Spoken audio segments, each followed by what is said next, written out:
Movies and Martinis celebrates women and diversity in the entertainment world by ranking trending movies, shows, and books with two completely different perspectives and ranked by delicious martinis. Listen to find out how many martinis we felt it was worth. And learn about the women who have written, performed, and/or directed in everything we have rated. A new episode is available every Thursday on your favorite podcast platform and YouTube. What's up, everyone? Welcome to our podcast. I'm Priya. And I'm Mercy. Welcome, everyone. Hey, Priya, how you doing? Good. How you doing? I'm doing great. What are you drinking today? Tito's. Water? I don't know. I'm like trying to... It's water. It's water. Your cup says badass, but that's a little cup. We're going to drink. Let's really drink. A big cup. Look at my face. Yeah, it's really? Look at my face. I think I win. You definitely win. Such fresh and refreshing water. Yes. We have to stay hydrated. So today we got a special episode. We're not just talking about one movie. We are talking about an amazing actor and producer, Scream Queen herself, Jamie Lee Curtis. Because It's October, y'all. I know. And this Friday the 13th. Yes. Friday the 13th. I was going to say, this year we get a Friday the 13th. So awesome. Yeah. Hey, so I have a little something for you. Sure. Do you know that Hispanics, their Friday the 13th is Tuesday the 13th? So whenever, yeah. So if you're Hispanic, we don't think anything of a Friday the 13th. Who cares? We think about a Tuesday. Oh, it's Tuesday the 13th. Oh, be careful. Why? Watch out. It's at a full moon. It's just, that's the day for us. Just like, I don't know, like in America, it's for the Americans. For the Hispanics, it's Tuesday. Martes 13. Yeah, that's usually the scary one, not Friday. That's interesting. See? There you go. You learned something today, Priya. Something today. Yeah. Okay. So Jamie Lee Curtis, talk to me about her. I love her. Yes, we love Jamie Lee. We just covered her in Everything Everywhere. She's still going strong after so many years on the screen. She has been, thankfully for her, she's been acting, a working actor all her life. She started in 1977 with the movie Halloween. That was her first gig. And if you haven't seen any of the Halloween movies, you've been under a rock. What? No. Did you just say no? Nope, not one. I don't like scary movies. Oh my God. I don't like being scared. I know, sorry. Take a deep breath. Deep breath. I saw True Lies. I saw a whole bunch of her movies. Freaky Friday was my favorite, but that tells you what kind of movie I like. Oh my God. I know all about Halloween, but God, I would never watch it. Okay. So these movies are iconic because if you've seen the Friday the 13th movies, you know there's a famous character in there with long nails that cut up and slice up everyone. Well, this Freddy one Krueger? Freddy Krueger. Mm-hmm. This one is Michael Myers, and he's the guy who walks around with the axe or a bat, whatever he got to chop up people, and he wears a skin mask on his face. And Jamie Lee plays his little sister. So homeboy Michael kills the family, but Jamie Lee doesn't get killed, and he spends his whole life trying to find her to kill her, and in the midst of that kills everybody else. His little sister. And no shit. Yeah, I'm the one learning here. Really? So Ruby. Yeah. Ruby is. Wait, no. What's her name? Laurie Strode. Laurie. Okay, so Laurie is actually Michael's little sister? Yeah. Yeah. When did you find that out? In what movie? The first one. You find that out in the first one. And so it is, so the latest versions of Halloween, you see her fast forward as a grandma, still like fighting off her brother. But her brother has like been killed over the years so many times. He's even fought with Freddy Krueger, and he's still alive. So he has like demon inside of him inhabiting his body. And so in the latest versions, like she's trying to protect her older daughter and her granddaughter and their family. And she's like held up in like this barricaded house and property with guns and like all this crazy stuff, but she's a badass grandma. Is the last one The Fog? The Fog, the last movie she did? Uh-huh. No, that's not the last one. So there's 7 of them, 7 Halloween. Yeah, there's several, 7 Halloween. So H2O, I guess, is 1, 2, 3, 4, 5, 6, 7. So H2O is the last Halloween. Is it?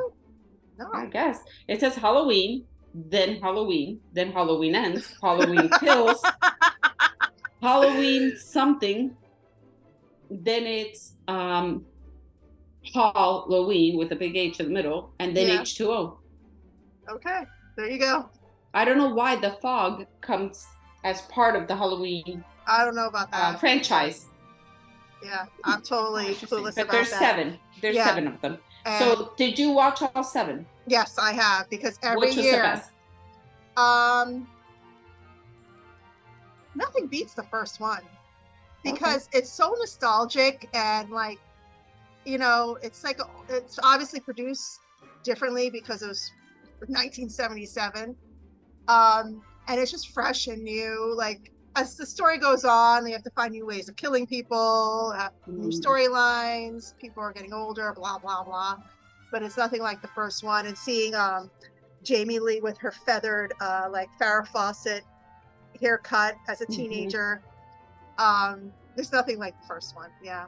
But she's also, because we're talking about her, not just Halloween, she's also been in other movies, like you mentioned, True Lies she was in, Freaky Friday, Trading Places, Everything Everywhere.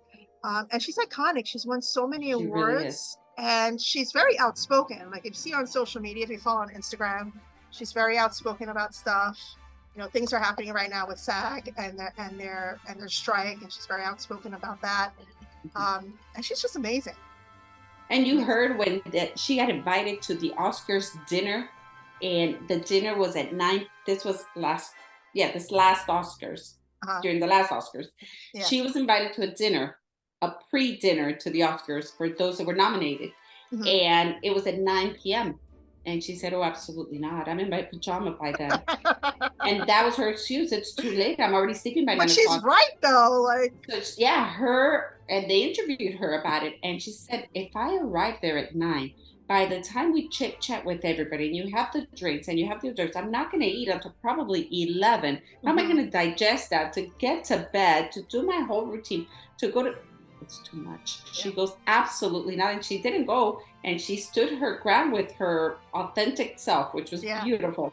And then she said, on that same note, I would like to ask for concerts to have matinees so we can have choices, because those of us that don't want to be up pretty late would like to go and watch Coldplay, per se. So she threw it out there. Coldplay, can you please do a concert, like, as a matinee? Because I'll go at 2 in the afternoon. It was great. It was great. Because she says, I'm not going late at night. She got the street creds. She could talk like that. She can admit, keep it raw. Like, she could talk like that and say things like that because she's been around for so long, and she's done her parents.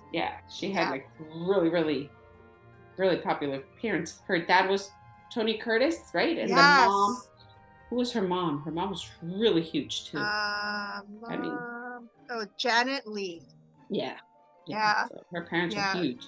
Yeah. And you know, she does more than movies. Like, I went on her Wikipedia, and there's like a poop ton of children's books that she's written. Okay. When I was little, Tell Me Again, About the Night I Was Born, Where Do Balloons Go? Like, I'm just naming some stories. I read that book to my girls. You did? Yes. Tell Me Again About the Day I Was Born. I remember having that book. Yeah. There's so many books. She even did a graphic novel called Mother Nature, and it's eco horror. So when I saw that, I was just like, oh, what? I gotta check that out. That sounds interesting. She's done some blogging for Huffington Post. She's had 2 podcasts. She had one called Letters from Camp on Audible.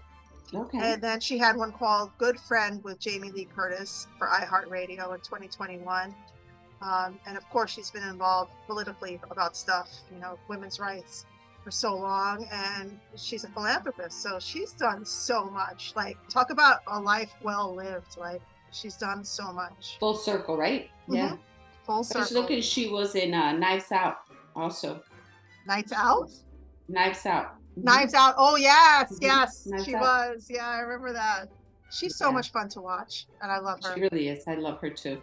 Yeah. So I'm so glad that we're talking about her and giving her the credit she deserves. And I gotta say, as an actress, she's 100% 5 martinis. She's 5 the whole package. martinis. The whole package. Hell yeah, 5 martinis. Raw, natural. And some sausage fingers from everything. Oh my gosh. I love it. Yeah, she's awesome. I love it. Awesome. So thank you guys for listening. This is our little love letter to Jamie Lee Curtis. We'll tag her on this and see if she responds. Oh, yes. And if she has any more fans out there, let us know how you feel. We love her. We know everybody loves her. And Mercy needs to watch these Halloween movies. As my son says, bruh. All right, guys. Thank you guys for listening. Absolutely. See you the next one. Bye, guys. Bye.